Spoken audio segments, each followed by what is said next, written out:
Hello សួស្តីបងប្អូនស្វាគមន៍មកកាន់ Channel មេប៉ាអំ VI នៅថ្ងៃនេះគឺយើងមកបន្តពីទី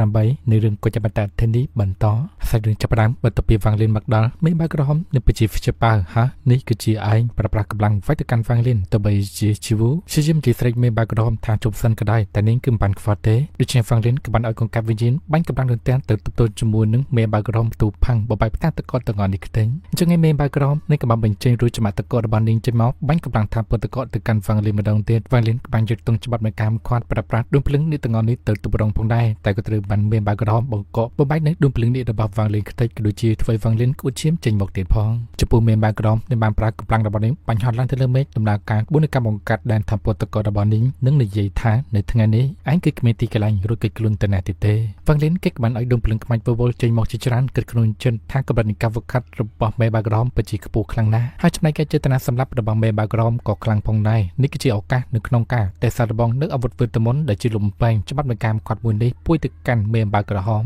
ចំពោះជីវគឺពិតជាខ្ជាប់អាបើភ្នែកធំគិតក្នុងចិត្តថាមនុស្សម្នាក់នេះគឺស្ថិតនៅក្នុងកម្រិតទី5ដំណាក់កាលដំបូងទេប៉ុន្តែគឺអាចប្រើប្រាស់អំណាចធម៌វិទ្យាមន្តដ៏ខ្លាំងក្លាបែបនេះបានវាគឺមិនអាចទៅរួចទេមេបាក្រហមដែលបានប្រាំមួយជុតតករបស់នាងទៅជំនួយបន្ថែមវាងលៀនក៏បាននិយាយទៅកាន់មេបាក្រហមហងដេអពងម្ដាយរបស់នាងក៏បានស្រាប់បងជីវិតទៅហើយការស្រាប់បងជីវិតរបស់គាត់វាពិតជាមិនសមហេតុផលទេតែនាងក៏បានយល់តើទាំងជាមួយនឹងការស្រាប់របស់ពួកគាត់ទាំងពីរដែរទេដូច្នេះក៏ធ្វើអារម្មណ៍ស្មារតីផ្លេចចិត្តរបស់មេបាក្រហមគឺស្មុគស្មាញមិនអាចគ្រប់គ្រងខ្លួនឯងបានហើយចំណែកឯជីវគឺមានការខ្ជាប់អាថាមនុស្សម្នាក់នេះគឺអាចរំខានផ្លូវចិត្តរបស់អ្នកដទៃបានទៀតហើយមើលទៅសឹងនីវមនុស្សម្នាក់ហ្នឹងគេមិនមែនជាមនុស្សធម្មតាមែនដោយលំពេញរបស់វាងលៀនបានធ្វើឲ្យមួយជុតតករបស់មេបាក្រហមឡើងប៉ាំងនិងបាននិយាយពីសម្ដីមួយចំនួនធ្វើឲ្យមេបាក្រហមគឺខឹងកាន់តែខ្លាំងអញ្ចឹងនេះក៏បានប្រើកម្លាំងពីរូបសម្បត្តិថ្មតករបស់នាងបាញ់កម្លាំងថាពុតកទៅបន្ថែមទៀតចំពោះវាងលៀនក៏បាននិយាយអំពីហេតុផលមេបាក្រហមហេតុអ្វីបាននាងគឺចាំបាច់មកសម្រាប់ខ្ញុំទាំងគ្មានហេតុផលអញ្ចឹងវាពិតជាអយុត្តិធម៌ណាស់ហើយម្ចាស់ទៀតនេះគឺជាមនុស្សដែលស្ថិតនៅក្នុងអាណាចក្រព្រឹត្តកកមានទឹកដីគ្រប់គ្រងខ្លួនឯងដែរហេតុអ្វីបញ្ជាចាំបាច់លើបានពេលវេលានឹងខ្លួនឯងដើម្បីទាមទារចំណាប់អារម្មណ៍ពីអាណាចក្រសឺគូនេះពិតជាថោកទាបមិនស្មោះត្រង់នឹងគ្មានមនុស្សធម៌នោះទេតើចិត្តរបស់នាងគឺសាងពីអ្វីប្រើប្រាស់កម្លាំងទៅបន្ថែមទៀតចំណែកឯមេបាក្រមនេះពិតជាពិបាកគ្រប់គ្រងអារម្មណ៍ស្មារតីផ្លូវចិត្តរបស់នាងមែនតើហើយកម្លាំងដែលថាពុតករបស់នាងក៏ត្រូវបានលំពេញរបស់វាងលៀនវិបំបាយចំណែកឯដែលថាពុតកជុំវិញបរិវេណនេះក៏ត្រូវបានបាក់បែកម្ដងបន្តិចមេបាក្រមនេះក៏បានប្រើប្រាស់ដួងភ្លើងវិញ្ញាណរួចច្បាក់ថ្មតករបស់នាងមកទប់រងជាមួយនឹងលំពេញរបស់វាងលៀនយ៉ាងណាក្តីគឺមិនអាចទទួលជាមួយនឹងលំពេញរបស់វាងលៀនបានទេដូច្នេះហើយនេះក៏បានសម្រេចចិត្តប្រើប្រាស់អាវុធវិទ្យាមន្តដែលជាផ្កាកុលាបនេះយកវាតាមមួយស្ទប់ទេបោះទៅទប់ទល់ជាមួយនឹងលំពេញច្បាប់នៃការខាត់របស់វាងលៀនផាំងដែលវាក៏បានផ្ទុះរួមជួយជំវិញបរិវេណនេះវាងលៀនឡើងប៉ាំងថយក្រោយគួរឈាមចេញមកម្ដងទៀតផងម្ល៉េះវាងលៀនគិតក្នុងចិត្តថាគ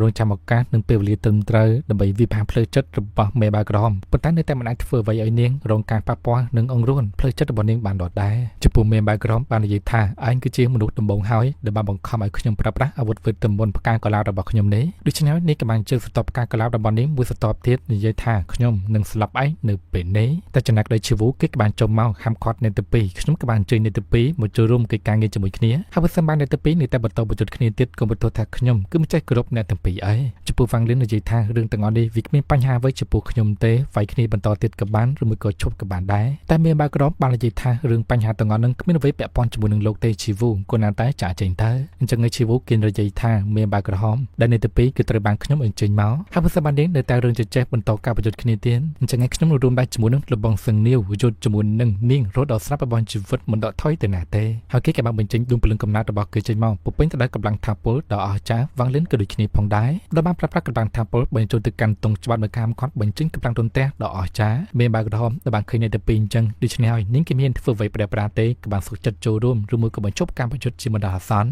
ហើយម្ចាស់ទីបន្តទៅជាមួយនឹងគណៈវិទ្យាមន្តមកឈូសគុជតកវិកជារបស់ខ្ញុំដែលត្រូវទទួលបានចំពោះវាងលៀនក៏បានសោចទាំងអស់សំណើចតែនាងក៏ថាខ្ញុំមិនអាចសម្ដាប់នាងនៅពេលនេះបានទេនាងគឺគិតខុសហើយដែលវាងលៀនក៏បានបង្ហាញកម្លាំងថាពលរដ្ឋក្រហមរបស់គេឲ្យមានបាក្របានឃើញអញ្ចឹងណាបើសិនបាននាងជឿឬមួយក៏មិនជឿតាមចិត្តនាងទៅយល់ទៅគូណាតែសាររបស់ជាមួយនឹងកម្លាំងថាពលវិទ្យាមន្តរបស់ខ្ញុំមុននេះសិនថាវាក៏មានកម្លាំងខ្លាំងប៉ុណ្ណាហើយខ្ញុំសូមបញ្ជាក់ថាវាគឺអាចធ្វើឲ្យទឹកដីអមតៈបុរាណកាលមួយអំណាចនេះឲ្យដួលរលំបានផងដែរមេបាក្រហមដែលបានឃើញចឹងនាងក៏បាននិយាយអ្វីទេដូច្នេះហើយជីវូក៏បាននិយាយទៅកាន់វាងលៀនលបងសឹងនេះបាននិយាយតទៅជាមួយនឹងគណៈវិទ្យាមន្តពួកយើងគូណាតែបែងចែកចេញជាបើចំណែកស្មើគ្នាតើគិតយ៉ាងម៉េចវិញវាងលៀនគឺគិតថាល្អផងដែរហើយមេបាក្រហមនេះបាននិយាយអ្វីទេក៏បានត្រឹមតែនិយាយទៅកាន់វាងលៀនតាំងកសាភ្នែកមើលស្រួចសឹងនេះបន្ទាប់ពីពួកយើងទៅកាន់ទឹកដីអាណាចក្រស៊ូសគូវិញហើយតើលោកគេហ៊ានបញ្ជូនមួយស្មើជាមួយនឹងខ្ញុំដែរទេ จะปูฟังเล่นขึ้นพันจีบไกกับเวไล่รงจ้ามฟักก้มเจียนนั่นจะงั้นก็จึงกัดมือติดพนักมันจะเมนเตียนก็มีภาษาก็อมตะคือสถานในมวยเมื่อมนุษย์เป็นเนี้ยหนึ่งขนมโนให้เป็นก็สมาชิกสไลด์พองได้หนึ่งขนมจุดเล็กๆเป็นทางมันนั่นก็จีซีซูนาเนาะจะงั้นเด็กการเปิดเตอร์ก็มีชุดทาโจจีก็จีมนุษย์เด็กสนุกขนมปะเทียนต่างพรามห้ามมือสไลด์เป็นนี้ก็จีกูสไลด์บอกกันยังไงได้มีชุดทาติง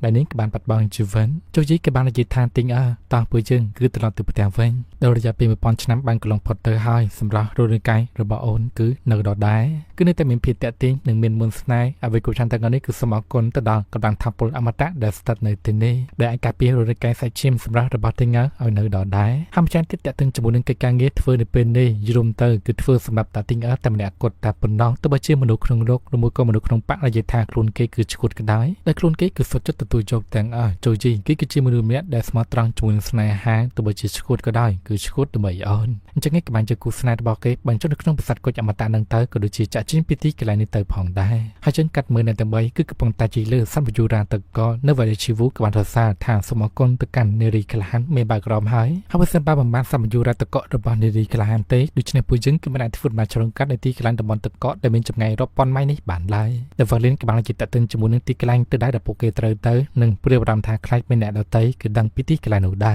ก็ปะไตในวันชีวุกับบางจิตตะตึงจมูกนึงที่กลายหนูได้วิกฤตที่กลายโดยสร้างกรุธนะในขนมตึกได้อมตะโบราณการนี้ให้การเดินไปเส้นที่คือมันที่ฟุตมาชรงกัดตามระยะกระบวนการของการเทเลพอร์ตที่กลายหนูบานเตแต่บางเรื่องจังเมบากรอมในปัจจัยเงินชงเอาในเยซูทางพุทธบันจังแมนแฮดไฟบัญชีมนุษย์สตันเนอร์กุศปอนระบบปุโลกระเคยไปตีตั้งกลายโนโดยเฉพาะในตีกลายโนกับไว้กุบชันตังอ๋อคือจบแปะป้อนจมูกในตีตั้งกลายแหลกคลุนบ่แปะบรัดโดนตาระบบขยมให้กับมีพีสมกสมัยในขนมการยีปราบลมอัดเตอเอาในรีกลายหันเมบากรอมบันดังนะแต่จากนั้นก็ได้บทต่อไปปุยจึงบัญชรงกัดไปตีกลายดับบอลตรเจนี้หนึ่งแต่ดัดตีกลายมูเตียนโดยวิกิจิตีกลายดับบอลตักได้เพียบที่สะอาดในตระบันเก็บบาบองเจ้าโดยเฉพาะยูราตะก็ระบบเมบากรอมกับบันธรรมดาตีกลายนี้แต่วิกิจิปรมได้ในตักได้เพียบที่สะอาดหนึ่งไอให้กับบันองคุยต่างสมาธิในยีท้าเอาไว้ได้ตัวฟื้นในเป็นนิขยมกับบันฟื้นเอาให้ในเป็นนิกับบันระบบขยมคือเอาพงได้เปอร์เซ็นต์มาเมียนปัญญาเวเซนเต้นขยมกับบันจริงมุกจุยติดเดจำในแก่ชีวุกับบันกระดิกในพงได้เมบากรอมกับบันฟื้นหน้าจงกัดระยะไปเบยไทยหายคือเป็นนักกระเตอตายออกกำลังทาเปอร์วิจินจำในแก่ตักได้ในพิพิธภัณฑ์สะอาดนี้ไม่บารามเต้ตกจัดมาเลยขยมตาโดยเฉพาะฟังลินในฟิงกับบันกระดิกนจัดตั้งตึงจมูกนึงเมบากรอมเลี้ยงบันยีทางกำลังทำเปอร์วิจินในวันนี้คือออกไปขลุ่นปัตตานี้คือบันปราบปรามกรอบทั้งนั้นแต่เบยสนักกำลังทำเปอร์วิจินในวันนี้อาจจะมาเปลี่ยนเตดูชนะกันไม่ได้ท้านี่คือชิโรการนี้แต่ใบฟังเลี้ยงบัจเจสกามาพิปราบปรามกำลังทำเปอร์วิจินกันในจันหาชิโรการล้อหนึ่งกำจัดคลุนกี้เจอจีเหมือนกันแต่จากนั้นก็ได้ฟังเลี้ยงกำลังเกิดตึงจมูกนึงกำลังการโฟกัสผลสมบัติคลุนกี้คือเช่นตระดับกำลังตีพร้ำดำหนักการกดดันเอาไว้ให้ได้เพิ่งไปเดือดได้กำเนิดศิลปะชีวิตในการสร้างระบบฟังเลี้ยงประกอบนั้นในฝืนเมย์บากรอมปีบ้ากรุบกร้องอารมณ์สมาได้เพลย์จิตบอลนิ่งจึงออกการเพลย์ชนะประกอบจีหนึ่งเมียนจึงชีวุกับบางเป็นเช่นกันนับวิตามินแต่สตันกุสปอนโตรก็ฟื้นเมย์บากรอมปัจจิฟิชบาในได้วิกจีกันนับตรอวิตามินสตันกุสปอนโตรตาให้ได้กันนับตรอวิตามินได้วิกจีไตรวิสัยปกายได้วิกจีไตรวิสัยปกายคล้ายคล้ายแต่ปนมฟังเลี้ยงกับบางกึศในสกัดตั้งจมูกนึงกับตรอวิตามินบุปเพนี้ตามไว้ได้การจงจำระบบแปรโบราณให้กับบางกึศตั้งจมูกนึงการบ่งการหนึ่งผลิตไตรวิสัยปกายนี้คือบางบัดบ้องตั้งไปอยู่ลงนำออกหายอยู่รวมตั้งกัวสได้และนี้ได้วิกจีไตรวิสัยปกายจำลองแต่ปนอจะปูชีวุกับบางจีดูขี้นี่ได้คือเมนจีไตรวิสัยปกายเป็นประกอบเตแต่วิกจีไตรวิสัยปกายจำลองแต่ปนอห้ามอาจารย์ที่เป็นสมบัติวิกจีไตรวิสัยปกายเป็นประกอบดำฟิงได้เปิงไปได้เลือกกำลังทำโปรบอกย้อมคือมันอาจกรุบกร้องนำปราบราวีบานไล่หรือสาแต่กำลังอันดุพิบไตรวิสัยปกายเป็นประกอบวิกมินอันดุพิบคลังขลานะดิฉันในตะปีกับบานหลังเตอชื่อวุกบานจีปรับเมบากรอมเอาเติงกุยตั้งสมาธิในตีพนัยมูจเพนุเตอแต่วิกมินเป็นเลือกบานทำโปรกาปีสวัสดิเพลระบำเมบากรอมในขนมกาวกุยตั้งสมาธิตะเบยสดาในกำลังทำโปรวิจินตละมังเฟิงมันจันทิกบานใจอังกฤษติการฟังเล่นในขนมการฟื้นนาตามระยะตักได้เพียบเซสานี้ก็เตอแต่เปิงไปได้เลยระบองสังเดียวพองได้ในขนมการช่วยก็ดับเบิลระบองสังเดียวประปรัดดุมพลึงขมายเวอร์เวอร์เจนเตอร์ปนัดเมื่อสเปียบการในคางมกหาบนตะมกจนเป็นจีนเนอร์ไตรวิสัยการนี้ฟื้นนาตามปีกร้อยโดยสารในขนมตักได้เพียบเซสานี้คือเมียนสัตว์จำไรคือมวยกับเพียบกรุธนะนึกสมาบันดาลมันจันทิคือหามใบขาดพองได้คือหามประปรัดดุมพลึงวิญญาณกำนัดเตอร์ปนัดเมื่อได้ปตอมันจังเตประกอบเช่นเดเมียนแฮร์รี่เพย์กรุธนะนึกสมาบันดาลเต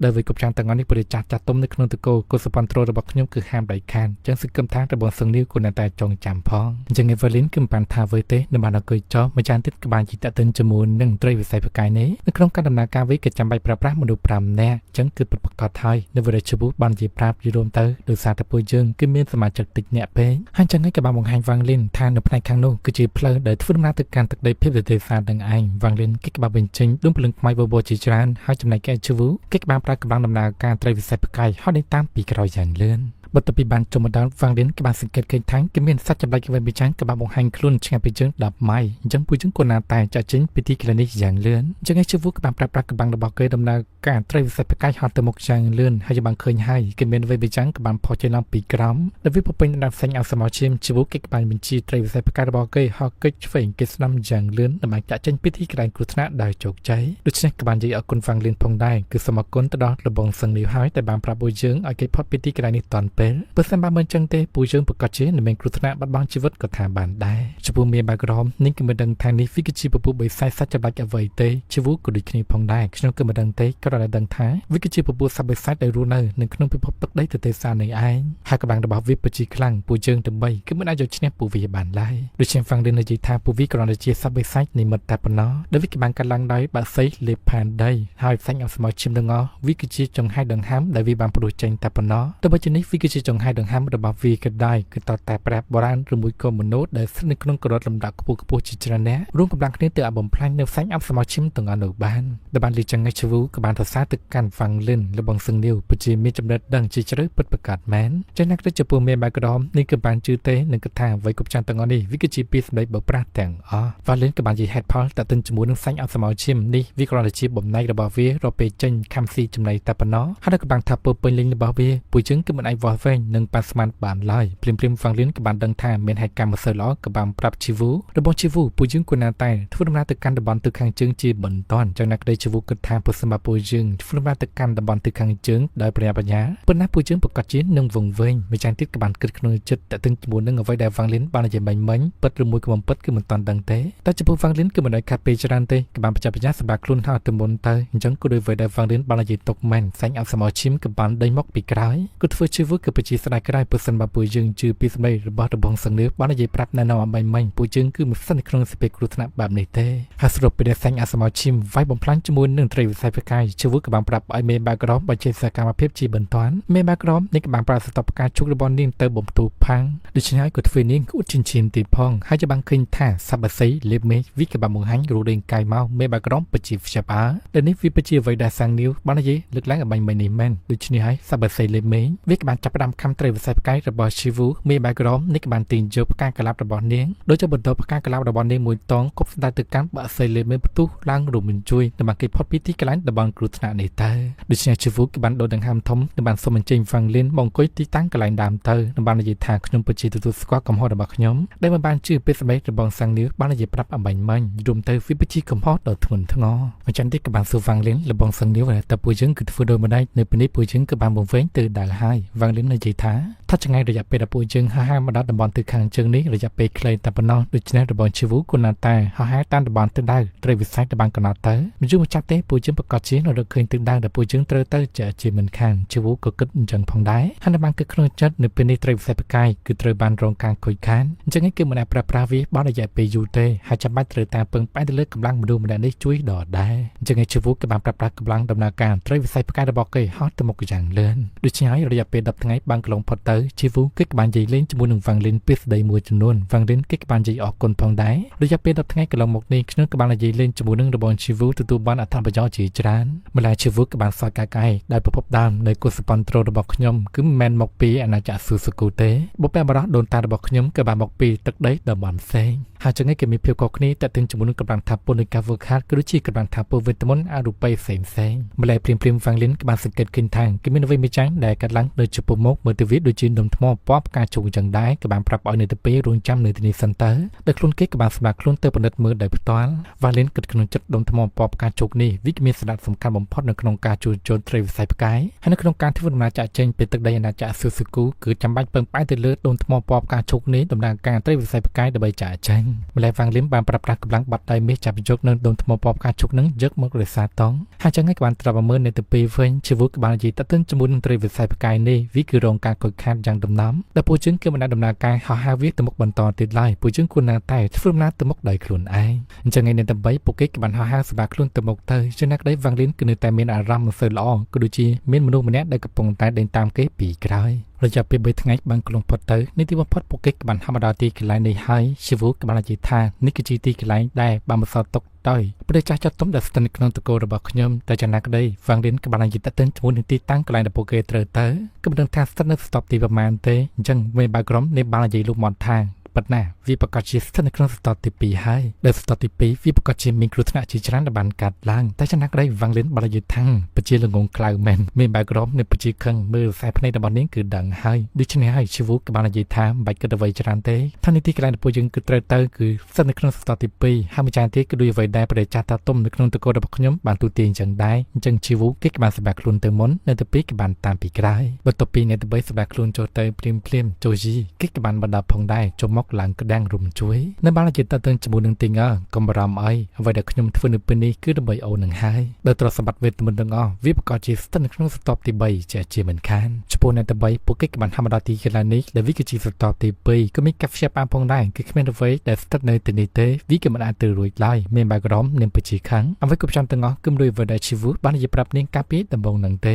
នឹងសមជីវូនិយាយលើកហេតុផលឲ្យនាងបានយល់នេះពេលនេះជាមិនតាន់ជីវូនៅវិញក៏បាននិយាយថាខ្លួនគេគឺមិនបានជាកុហកទេហើយក៏នឹកស្មានថាមានរឿងទាំងអស់នេះកើតឡើងដែរហើយក៏មកជាជំជាបញ្យលកុំឲ្យមានបាក្រមខឹងសបាពេកអីវាងលៀននៅវិញក៏បានប្រាប់ប្រាស់កម្លាំងធម្មពលទេវភាពពិនិត្យមើលជុំវិញបរិវេណនេះក៏បានពិនិត្យឃើញថាក៏ដូចជាមានអ្វីមួយយ៉ាងសិននៅខាងក្រោមដែលវាមើលទៅប្រកាសជាស្តុបទី3ជាមិនខាននៅទី2ក៏បានមកពិនិត្យមើលហើយកំពុងតែពិនិត្យមើលសុកក៏មានអ្វីមួយយ៉ាងធ្លាក់មកពីលើមេឃវាងលៀនក៏បានសម្លឹងឃើញផងដែរក៏បានគេចផុតតាន់ពេលចំពោះនៅទី2ពួកគេក៏បានគេចផុតតាន់ពេលទេក៏ត្រូវបានកម្លាំងធ្លាក់មកពីលើមេឃនឹងផ្ទុះផាំងធ្វើពួកគេទី2ឡើងប៉ាំងគួចឈាមចេញមកទៀតផងហើយដល់កម្លាំងថាពលដ៏ខ្លាំងហ្នឹងវាគឺជាកម្លាំងរបស់ជូជីនឹងឯងធ្វើឲ្យជីវូក៏ពិតជាព្យាបាលនេះគឺជាជូជីគឺជាមនុស្សដែលស្ថិតក្នុងបឋិតាម5តាហើយចឹងឯងសាច់រឿងរបស់យើងនៅភាគទី68ក៏ត្រូវបានកាត់ slash តែប៉ុណ្្នឹងដែរបងប្អូនអញ្ចឹងគឺយើងនឹងជួបគ្នាជាមួយនឹងភាគថ្មីជាបន្តទៀតអរគុណច្រើន